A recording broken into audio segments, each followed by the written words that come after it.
வணக்கம், welcome to Tiruchendur. வாங்க திருச்செந்தூர் கோவில் இன்றைய தரிசன நிலவரம் என்னவென்று பார்க்கலாம். இன்று திங்கட்கிழமை காலை 5 மணிக்கு கோவில் நடை திறந்தாங்க. முதல் தரிசனமான விஸ்வரூப தரிசனத்தை பார்ப்பதற்காக பக்தர்கள் குவிந்தனர். நான் வீடியோ எடுக்க சொல்ல டைம் வந்து 6 மணிலேருந்து 6:30 இருக்கும். அந்த நேரத்தில் நம்ம தேவானையும் பக்தர்களுக்கு ஆசி வழங்குவது போல் நம்ம வீடியோ கவரேஜ் பண்ணியாச்சு. மக்களே, அந்த நேரத்தில் கட்டண தரிசனத்தில் ஓரளவு பக்தர்கள் இருந்தனர். அதுபோல் பொது தரிசனத்திலும் பக்தர்கள் இருக்கின்றனர். இந்த பக்தர்களின் கூட்டம் படிப்படியாக குறைந்துவிடும். மதியத்திற்கு மேல் 2 மணிக்கு மேல் சுத்தமாக கூட்டம் இருக்காது.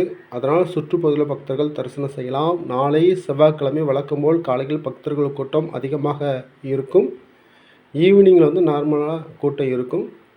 அதனால் வெளியூர் பக்தர்கள் சுவாமியை தரிசனம் செய்வதாக இருந்தால் பிளான் பண்ணி வாங்க, உங்களுக்கு கம்ஃபர்டபுளாக இருக்கும்.